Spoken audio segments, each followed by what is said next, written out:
asalaamaaleykum waa Sénégal rawatini nag waa commune Tivaouane Peulh Niaga tey jii man docteur Wade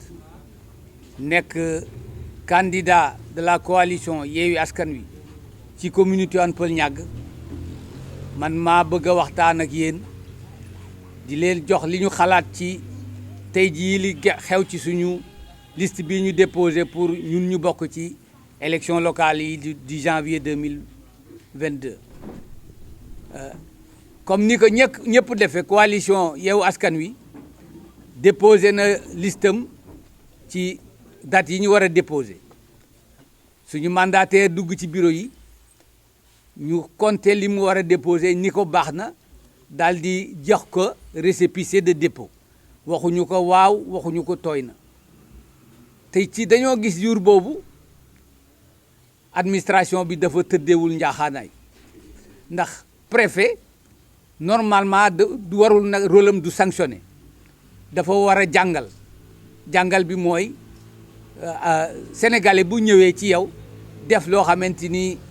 du noonu te nga gis ni mën nañ koo defaat da nga kaa war a teg ci yoon wi waaye dañoo gis ni dafa def loolu ci ñenn defu ko ci ñeneen jox ñu suñu récépissé ñu dem ñun yaakaar nañ ni li ñu def yëpp noonu la waaye nag aussi dañoo jàng ci code bi ñu ni boo déposé ce dossier bu fekkente ni am na ay manquement am nga ñaari fan 48 heures yoo xamante ni mën nga cee delluwaat ci dossier bi daal di ko defaraat ndeem dafa am lu ci manqué loolu nag bi ñu defee loolu mu woo ñu ci alxames ci guddi ni ñu kat seen dossier bi bokkul yéen doo leen bokk ci élection bi ñu nekk fay waxtaan ak moom ba lu mat ba 2 heures du matin ci suba sa ñu xëy defar li ñu wax ni manquement la ci lu ñu yaakaar dellu fa ci ajjuma bi fekkaat ko fa nekk fa ak moom ba 7 heures ci ngoon wala yooyu yëpp taxul fa mu taxawoon rek la taxaw yéen daal yéen Yewwi Askan Wi bokkoo leen ci élection yii di ñëw te ñu gis ni démb même maire bi nga xamante ni mooy jiite Benno Bokk Yaakaar nekk na ci bureau maire bi lu ëpp bureau sous préfet bi lu ëpp ñaari waxtu lu mu fa doon def yàlla rek xam kon donc dañuy wax ni te dañoo gis it ay nit yuy dugg foofu di andi ay këyit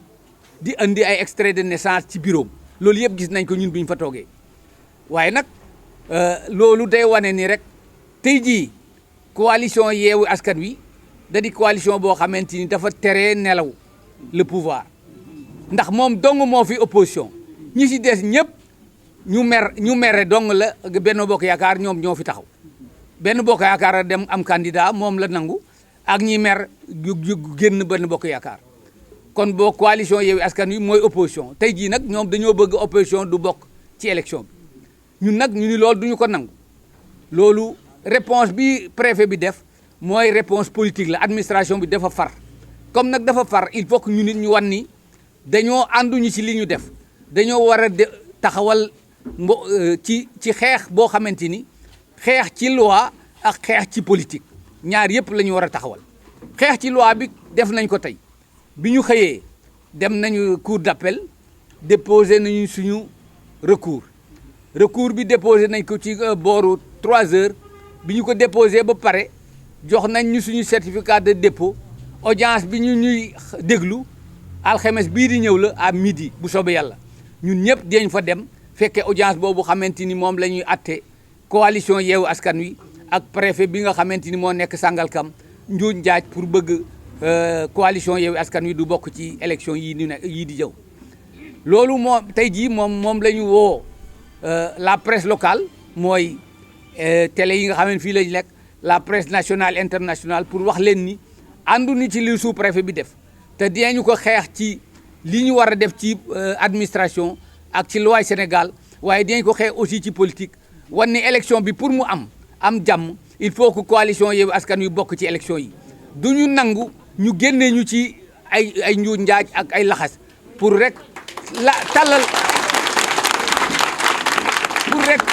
tëral loo nga xamante ni tey jii maire bi fi nekk daal am na autoroute boo xamante ni moom mooy Benno Bokk Yaakaar ñi ñu bàyyi ñëpp ñu mer la ñu jóge benn bokk yaakaar tey jii daal loolu li nga xamante ni moom la ñuy ñaxtu moom la ñuy wax askanu Sénégal moom la ñuy wax askanu Tivaouane Peulh Niaga ni leen du ñu nangu benn yoon élection bii dinañ ci bokk ci nii wala ci naa waaye du ñu nangu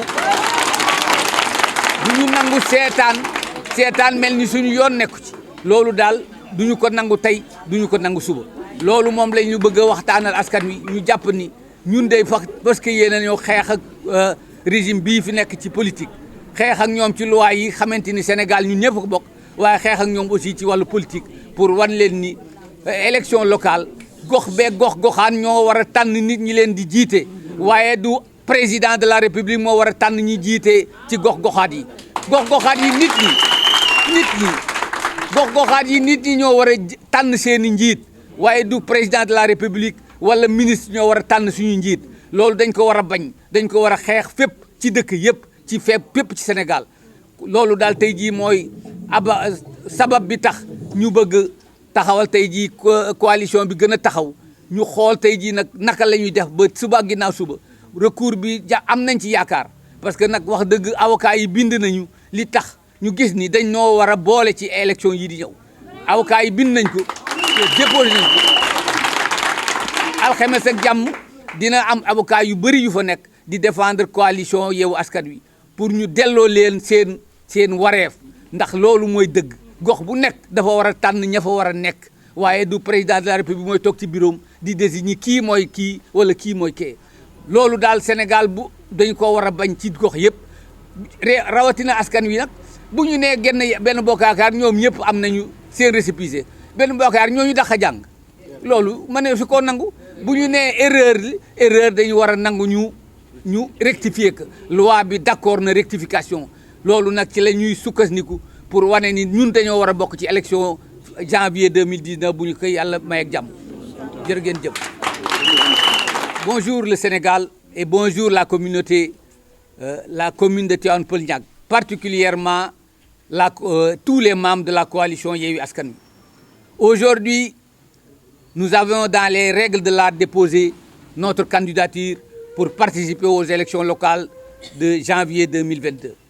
Mais malheureusement, nous étions en face d'une administration partisane. L'administration partisane, nous, on pensait que c'est du rêve, mais c'est une réalité dans notre commune. Nous avons un préfet qui a été vraiment un manipulateur. Un manipulateur dans le sens où il a utilisé, il n'a pas été, il a utilisé vraiment la question de listes pour éliminer la liste de la coalition Yewwi Askan Wi. Parce que nous avons déposé à temps avec les pièces nécessaires. Le préfet nous a donné notre quitus pour participer aux élections, notre quitus de dépôt, nous pensant que tout était dans les règles. 48 heures, à 22h35, il nous appelle pour nous dire de venir. Le vendredi, on arrive, il nous donne une lettre qui nous dit que vous ne participez pas à l'élection. Voilà comment ça s'est passé. Nous, on a refusé et le lendemain, on est revenu pour présenter les manquements qu'il a soulignés dans notre liste. Malgré tout, il a refusé de les prendre. Et nous avons vu à la même période le maire sortant rester dans son bureau plus de 2 heures. Des personnes qui rentrent et qui sortent avec des extraits, avec des photocopies de carte d'identité. Voilà ce qui nous montre que ce sous-préfet était partisan. Il a laissé la coalition Yewwi Benno Bokk Yaakaar corriger et les autres personnes des autres coalitions sorties de Benno Bokk Yaakaar corriger leurs manquements et a refusé à la coalition Yewwi Askan Wi de corriger ses manquements. C'est pour cela qu'on a dit que c'est un préfet partisan, c'est un sous-préfet partisan et nous allons combattre sur le plan de la loi ce que la loi nous permet. Nous avons déposé notre recours aujourd'hui à 15 heures et l'audience est fixée au jeudi prochain à 15 heures avec vraiment un pool d'avocats de la coalition Yewwi Askan Wi. Ça c'est fait. Maintenant sur le plan politique, nous devons aussi nous battre. La coalition doit montrer que politiquement, nous n'accepterons pas qu'on ne nous compte pas. Nous n'accepterons pas qu'on ne nous compte pas. Il faut qu'on nous compte dans notre commune. Ce n'est pas le président de la République qui doit décider qui doit participer dans une élection locale. C'est les gens de la localité qui doivent décider qui doit participer. On a toujours dit que les élections locales, c'est les navétanes des élections. Donc, celui qui veut participer doit participer. C'est comme ça qu'on a compris une démocratie ouverte, une démocratie participative, une démocratie pour développer notre pays. Mais si déjà, au niveau des locales, c'est le président qui décide, là, on est dans le cadre d'un pays, comme on l'a toujours dit, d'un pays de bananiers, ou pays bananière où il y a un seul maître, et c'est le maître qui décide du tout et du rien. C'est ça que nous refusons dans notre commune, c'est ça que nous refusons aussi pour notre pays. Donc, secondairement, la coalition doit accepter que politiquement, elle doit s'engager, lutter contre cette fermeture. Nous ne pouvons pas accepter que nous ne participons pas à notre élection. Nous devons participer dans cette élection d'une manière ou d'une autre, parler avec les gens, leur montrer que nous avons raison de défendre notre candidature, de défendre la coalition Yewwi Askan Wi. Déjà, le recours est en place. Nous sommes déterminés pour nous battre, pour participer à cette élection. Retenez que la coalition Yewwi Askan Wi, vous avez déjà vu nos leaders avant-hier, ils ont vraiment parlé d'un discours juste pour montrer qu'on ne peut pas accepter qu'on ne nous compte pas. Nous sommes du Sénégal, nous sommes de la commune de Tivaouane Peulh Niaga, il faut qu'on nous compte. Maintenant, ce comptage-là, c'est à nous de l'imposer sur le plan administratif, sur le plan judiciaire, mais aussi sur le plan politique.